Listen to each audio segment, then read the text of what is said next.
Há alguns anos atrás, 2 filmes britânicos receberam o Oscar da Academia de melhor filme do seu respectivo ano, e ambos foram a respeito de 2 homens. Um foi Eric Liddell e o outro foi Gandhi.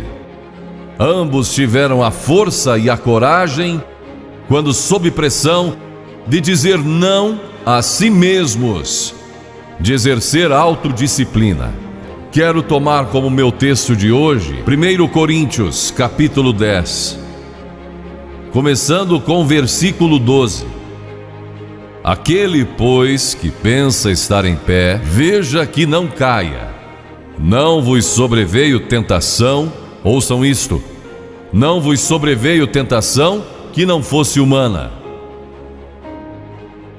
Todo ser humano enfrenta tentações no decorrer de sua vida, mas Deus é fiel e não permitirá que sejais tentados além das vossas forças. Pelo contrário, juntamente com a tentação vos proverá livramento, de sorte que a possais suportar. Deus provê o escape, se você conhece a Cristo.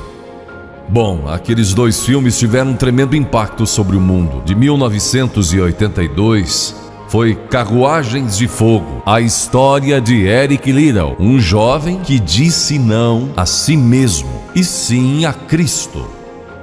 Ele surpreendeu o mundo quando se recusou a correr no domingo nas Olimpíadas de Paris de 1924.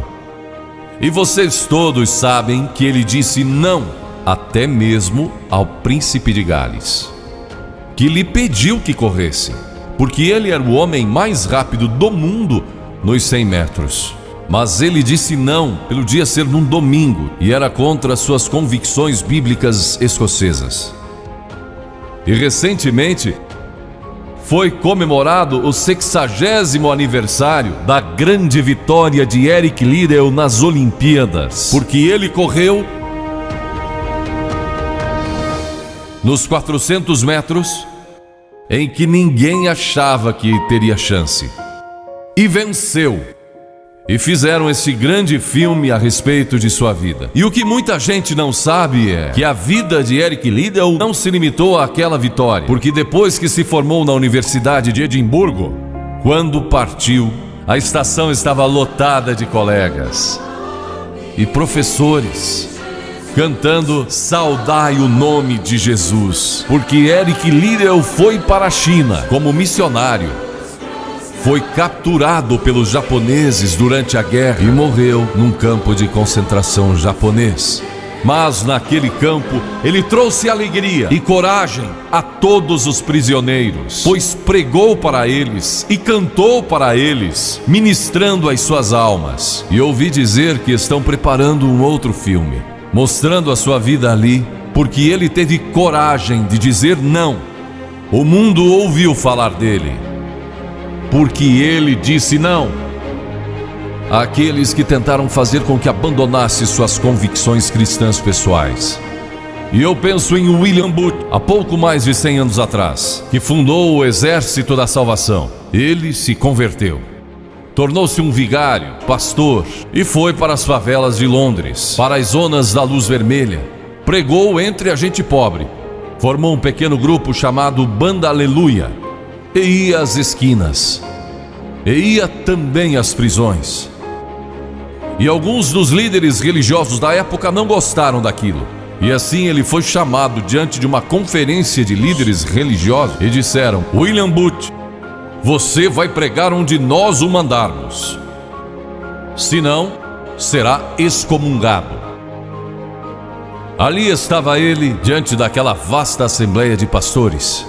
Que poderia dizer Catherine Booth, que se tornou tão famosa quanto ele, sua esposa, que estava na galeria, e abanou o seu lenço gritando: William, diga não! E William obedeceu sua esposa e disse não. E assim nasceu o Exército da Salvação.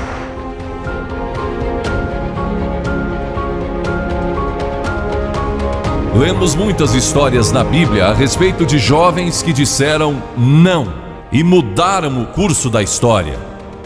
A primeira que quero mencionar, talvez nunca tenham ouvido falar. Seu nome foi Vasti e foi rainha da Pérsia, a esposa de Assuero, que reinou desde a Índia até a Etiópia. Pense em todo o petróleo que ele tinha e provavelmente nem sabia. Um dos monarcas mais ricos que já viveu. E ele deu uma grande festa que durou muitos dias. No fim, provavelmente já bêbado, ele ordenou que sua esposa Vasti viesse e ali dançasse para todos os seus convidados. E ela assombrou aquele grupo de líderes mundiais. Ao se recusar, ela disse: não, eu não vou expor o meu corpo para esses homens. Ele mandou outra mensagem, ameaçando que ela deixaria de ser rainha e perderia seus confortos e bens materiais e toda a sua fama. Mas a sua resposta foi a mesma: não. E ela mudou a história, porque foi deposta como rainha. Nada mais sabemos. Mas por causa dela, Esther se tornou rainha e o povo judeu foi salvo. E até o dia de hoje, o povo judeu celebra um grande feriado, porque uma mulher disse não e abriu a porta para a salvação do povo judeu, porque havia um homem como Hitler, e era o primeiro-ministro do país, decidido a destruir e aniquilar os judeus. Agora, a Bíblia tem muito a dizer a respeito de sensualidade, lascívia e depravação. A palavra lascívia significa tendência de incitar desejos sensuais. Sensualidade significa o apelo proposital aos sentidos físicos para a satisfação pessoal. Talvez lendo um livro pornográfico ou assistindo um filme impróprio. A Bíblia diz que devemos nos abster das paixões carnais, da sensualidade, que fazem guerra contra a alma. Elas estão em guerra contra a sua alma e o seu espírito. E a Bíblia diz que devemos nos abster delas, ficar longe delas. E então a Bíblia usa outra palavra, réprobo. Agora isso se refere a pessoas totalmente depravadas, de consciências mortas ou cauterizadas. Não sabem mais orar, perderam a capacidade de discernir entre o bem e o mal. E em Romanos 1:28 lemos: e por haverem desprezado o conhecimento de Deus, o próprio Deus os entregou a uma disposição mental reprovável para praticarem coisas inconvenientes. Ou seja, Deus desistiu deles dizendo: vão em frente, gozem toda a depravação e a sensualidade que quiserem, não vou perturbá-los, ainda não. Mas saibam que os seus pecados o acharão e prestarão contas no dia do juízo. E Paulo, escrevendo ao jovem Timóteo, disse: também estes resistem à verdade, homens de todo corrompidos, réprobos quanto à fé. Em outras palavras, rejeitaram a Cristo por tanto tempo que suas consciências se cauterizaram e seus corações se endureceram. E mesmo que o Espírito de Deus lhes fale, eles não podem ouvir. É por isso que é importante que você aceite a Cristo quando jovem. É importante que venha a Cristo agora. Se o Espírito de Deus está falando com você, entregue a sua vida a Cristo, porque o dia pode chegar em que a sua consciência esteja morta e você não possa mais ouvir a voz de Deus. Ela disse não, mas Vasti, você vai perder o trono, vai perder suas riquezas, pode até perder sua vida. Ela disse: minha resposta é não. Qual é a sua resposta hoje àquelas coisas que são erradas? A mentira, a lascívia, a cobiça, ao preconceito racial. Qual vai ser? Você vai disciplinar seu corpo? Vai permanecer firme às convicções que Cristo e a Bíblia ensinam? Ou vai ceder e seguir pelo caminho largo que leva à destruição? ou vai entrar pela porta estreita e pelo caminho apertado que conduz à vida eterna? Qual vai escolher? Você tem uma escolha hoje. Deus nunca vai forçá-lo a escolher. E então houve um outro jovem, um jovem chamado Daniel. E a Bíblia diz que Daniel resolveu em seu coração que não se contaminaria com as finas iguarias do rei, nem com o vinho que ele bebia. Agora Daniel era um jovem que tinha um propósito. Ele havia sido capturado em Jerusalém. Quando o exército de Nabucodonosor invadiu a cidade, ele foi capturado e levado através de milhares e milhares de quilômetros à Babilônia, a quase 3.000 quilômetros de sua própria terra. Sem aviões nem automóveis, eram semanas de viagem. Mas ele estava resolvido a servir a Deus e não devia ter mais de 12 ou 15 anos de idade. E Nabucodonosor, o grande rei, levara cativos de Jerusalém para a Babilônia e ordenou que aqueles jovens, em quem não havia defeito, de boa aparência, instruídos em toda a sabedoria, fossem ensinados em sua corte, para que ele pudesse usá-los. Ele queria usar aqueles jovens judeus porque sabia que eles tinham um dom especial. E durante o período de treinamento mandou que lhes dessem os melhores vinhos e as mais finas iguarias e todos os confortos disponíveis na corte de Nabucodonosor. Mas Daniel disse: não quero o vinho do rei e não quero as iguarias do rei. Quero dormir no chão, não numa cama de penas. Quero viver uma vida simples e também disciplinada. Que diferença dos que mal podem esperar pelo dia que posso sair de casa e se divertir, mas não Daniel. Daniel estava longe de casa e ninguém saberia se ele fizesse algumas dessas coisas. Ninguém saberia se ele tivesse uma namorada e dormisse com ela, ou se embebedasse com o melhor vinho do rei. Ninguém saberia lá em Jerusalém, e ele poderia ter se tornado muito popular. Mas esse primeiro não, quando jovem, preparou-o para o grande não, quando era primeiro-ministro da Babilônia, e foi lançado na cova dos leões, porque não abandonou sua fé em Deus.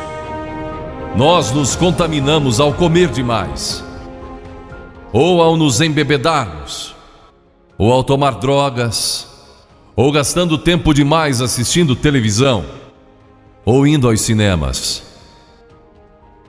Jesus declarou em Lucas capítulo 21: acautelai-vos, para que nunca vos suceda que os vossos corações fiquem sobrecarregados com as consequências da orgia e das preocupações deste mundo, e para que aquele dia não venha sobre vós repentinamente. O apóstolo Paulo disse: não vos disponhais para a carne no tocante às suas concupiscências. E Pedro disse: porque basta o tempo decorrido para terdes executado a vontade dos gentios, tendo andado em dissoluções, concupiscências e em detestáveis idolatrias.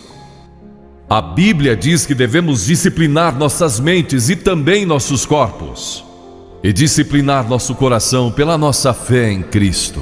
E então houve um outro jovem chamado José, que foi vendido para o Egito pelos seus irmãos e se tornou escravo de um homem chamado Potifar. E Potifar tinha uma linda esposa, e José era forte e bonito. E em Gênesis, no capítulo 39, se quiserem ler a história, lemos a respeito da tentação de José. A esposa de Potifar se apaixonou por José, porque José se tornou mordomo de toda a casa de Potifar, cuidando dos seus negócios, e ela viu aquele belo jovem, viril e de boa aparência, andando pela casa e pelo jardim, cuidando dos negócios todos os dias, e ela o cobiçou. E disse: deita-te comigo. Ele disse: não. E acrescentou: não posso fazer isso ao meu senhor, que me confiou tudo o que tem, exceto sua esposa. Não posso pecar contra Deus, o Deus dos meus pais. Ele estava longe de casa, quem saberia?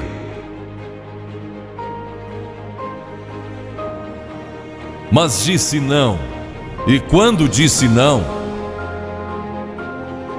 Na última vez, ela o agarrou e ele fugiu dela, deixando sua capa. E ela começou a gritar, chamando os servos e dizendo: ele tentou me violentar, que não era verdade.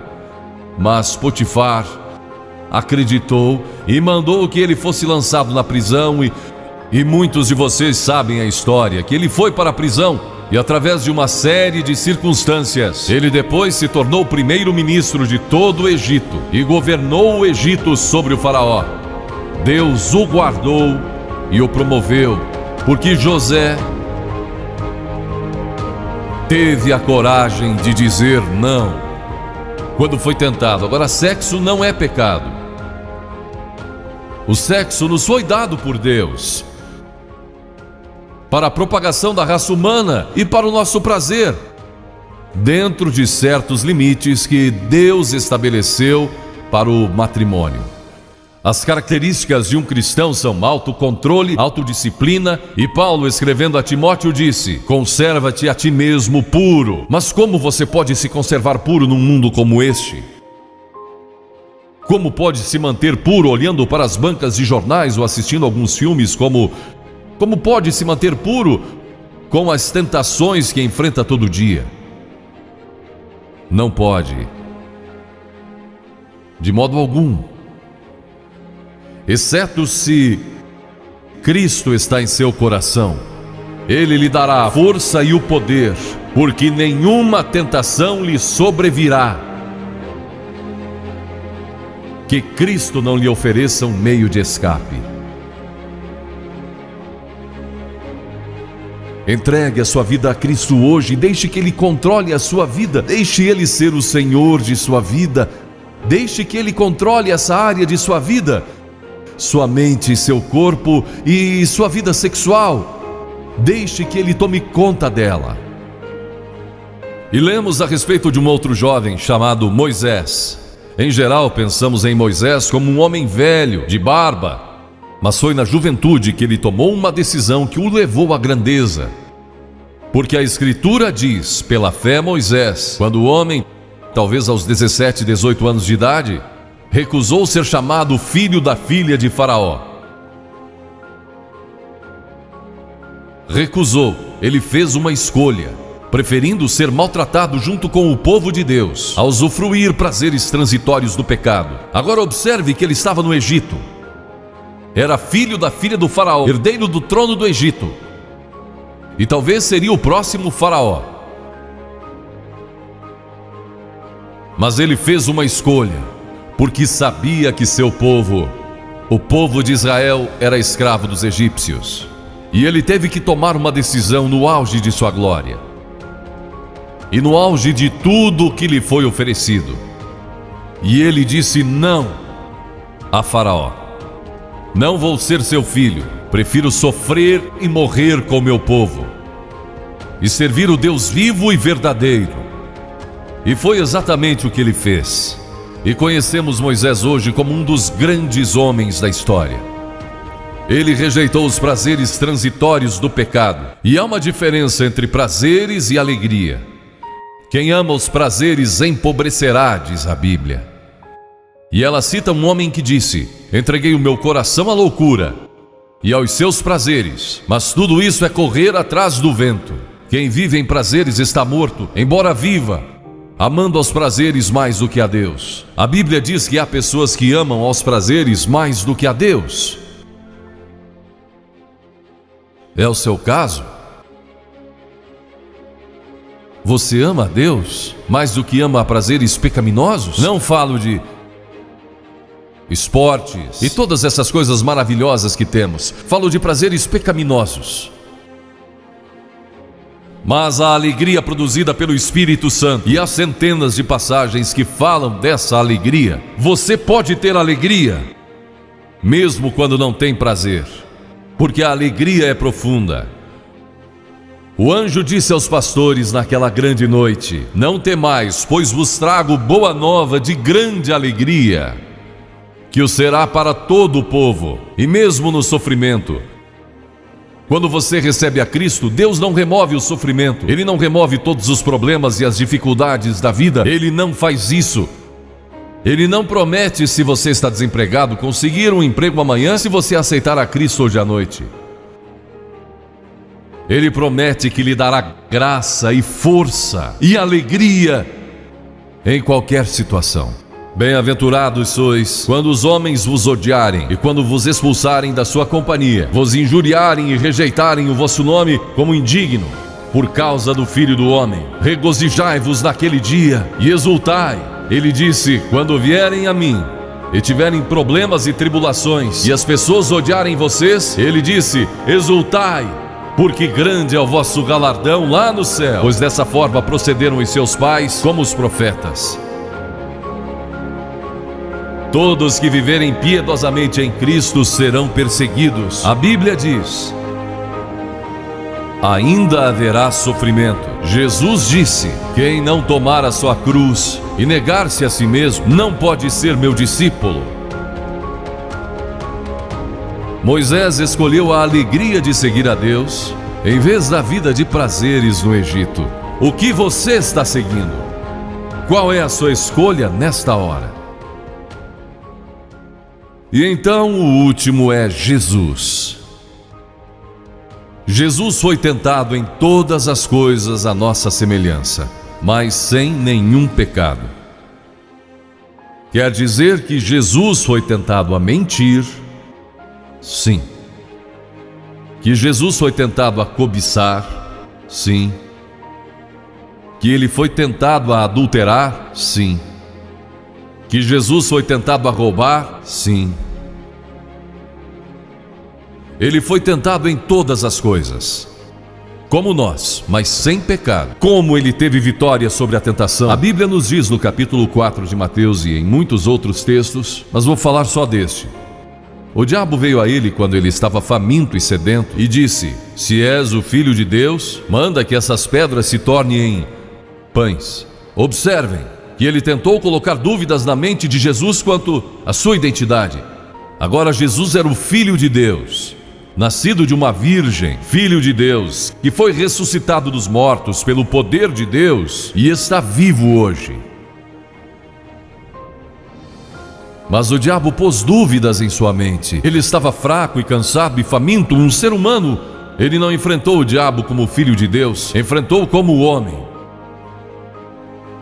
E ele sempre respondeu citando as Escrituras. É por isso que você deve decorar as Escrituras. Nem só de pão viverá o homem, mas de toda palavra que procede da boca de Deus. Jesus disse que há uma coisa que é mais importante que a comida, sexo e coisas materiais. É sua vida espiritual. E então ele disse: se tu és o Filho de Deus, atira-te abaixo, porque está escrito: aos seus anjos ordenará a teu respeito que te guardem, para não tropeçares. E Jesus de novo respondeu: está escrito: não tentarás o Senhor teu Deus. Então o diabo o levou a um alto monte e lhe mostrou todo o futuro do mundo, todos os reinos que ainda estavam por vir. Ele disse: se dobrares o teu joelho e me adorares, eu te darei todos os reinos do mundo e sua glória. Jesus não argumentou se ele podia fazer isso. O diabo pode dar-lhe qualquer coisa. Alguns de vocês estão vendendo as suas almas por nada, coisas sem valor. A Jesus ele ofereceu o mundo todo. Mas ele sabia que a cruz estava esperando por ele, e o único meio de salvação para o mundo era a cruz. Se tivesse obedecido ao diabo, nós nunca teríamos tido a oportunidade de sermos salvos e perdoados. Jesus teria tomado um atalho e nós estaríamos perdidos. Mas Jesus disse: está escrito, ou melhor, começou dizendo: retira-te, Satanás, porque está escrito: ao Senhor teu Deus adorarás e só a Ele darás culto. E assim o diabo o deixou, e anjos vieram e o serviram. Observe como Jesus enfrentou o diabo ao ser tentado. Primeiro, ele citou as Escrituras. Segundo, ele estava cheio do Espírito Santo. E terceiro, estava na vontade de Deus. Você está disposto a dizer não às tentações do diabo? Está? Pense nisso. E está disposto a dizer sim às declarações de Cristo, de que Ele é Filho de Deus e quer que Ele entre em seu coração e perdoe seus pecados, salvando? Eu sei que muitos de vocês foram batizados e confirmados. A maioria de vocês talvez sejam membros de uma igreja, ou se identificam com uma igreja, ou talvez vão a uma igreja 2 ou 3 vezes ao ano. Não sei se faz isso ou não, mas sei que muitos o fazem. Mas não podem declarar aqui hoje: eu sei que meus pecados foram perdoados, eu sei que vou para o céu. Deus está disposto a perdoar todo o seu passado hoje por causa da cruz. Deus está disposto a dizer: eu perdoo você, porque Ele ama você. E Deus se interessa por você como se você fosse a única pessoa em todo o mundo. E você pode recebê-lo nesta noite. Você diz: o que preciso fazer? Primeiro, deve estar pronto a se arrepender dos seus pecados. O primeiro sermão de Jesus foi sobre arrependimento. E a palavra arrependimento significa mudança, mudar suas ideias, mudar seu estilo de vida. Deixar que Cristo entre e o ajude a mudar. Está pronto a fazer isso? Não pode mudar por si mesmo. Mas Ele o ajudará a mudar. Não que você será perfeito. Significa que vai dar à sua vida uma nova direção. E Ele estará com você para ajudá-lo. À medida que você anda dia a dia com Cristo, você vai falhar e vai errar. Não vai ser perfeito. Mas Cristo estará com você. Se estiver pronto a se arrepender, diga a Deus nesta hora: eu pequei e me arrependo, e estou pronto a mudar. E então a segunda coisa é que você o recebe pela fé. Cliff disse há pouco que você não pode racionalizar a salvação. Há certas coisas que podemos compreender, mas muitas delas você não pode entender. Tem que vir como uma criança, dizendo: não posso entender tudo, mas eu te recebo em meu coração hoje pela fé. Pela fé que somos salvos, pela fé e não por obras, para que ninguém se glorie. Pela graça que somos salvos. E então a terceira coisa: você está pronto a sair daqui hoje dizendo: vou segui-lo e servi-lo o melhor que me for possível. Sabe, em nossa reunião em Bristol, há algumas semanas atrás, estava ali um jovem de 17 anos. Ele tinha ido à autoescola aquela tarde e pediu que seu instrutor o deixasse em um dos portões do estádio. E entre aquela multidão, ele encontrou sua família, que tinha sido convidada para a cruzada. E no encerramento, ele e sua irmã fizeram o que vou pedir que vocês façam hoje. Vieram à frente e ficaram diante da plataforma, indicando que estavam entregando suas vidas a Cristo. Uma semana depois, esse rapaz de 17 anos morreu num acidente num túnel que desmoronou. Talvez até vocês tenham lido nos jornais. Ele disse sim a Cristo, nunca imaginando que em poucos dias ele estaria indo ao céu. E nós o veremos lá outra vez. Você sabe para onde iria se isso acontecesse com você? Certifique-se antes de sair daqui. Vou pedir que saia dos seus lugares agora. Centenas de vocês, talvez milhares até. E venham e fiquem aqui na frente. Calmamente e irreverentemente dizendo ao ouvir: eu me arrependo dos meus pecados. Quero receber a Cristo em meu coração. Quero saber que fui perdoado e que um dia vou para o céu. Quero esta nova vida. Você diz: mas Billy, por que você pede que venhamos publicamente? Por que em público? Porque toda pessoa que Jesus chamou no Novo Testamento, chamou em público. Ele disse: se não estiver disposto a me confessar diante dos homens, tampouco eu o confessarei diante do meu Pai que está nos céus. Jesus morreu publicamente por você, despido, sangrando diante de toda aquela multidão. Por você. Certamente você pode vir à frente hoje, declarar sua entrega a Cristo Não somente os jovens, talvez você tenha 70, 80 anos e Deus falou com você hoje. Levante-se e venha. Vamos esperar por você. Você que está assistindo pela internet no século 21, no Brasil ou em outras partes do mundo, também pode tomar uma decisão por Cristo agora. Entregue a sua vida a Cristo hoje. Tome a decisão que estas pessoas estão tomando, estas centenas de pessoas. Vimos mais de 3.000 pessoas todas as noites. Que Deus o ajude a tomar essa decisão hoje. E procure uma igreja mais próxima. Se o vídeo foi importante para você, dê o seu like, comente, compartilhe no seu WhatsApp ou Facebook e não esqueça de fazer a sua inscrição em nosso canal e acionar o sininho de notificações. Obrigado.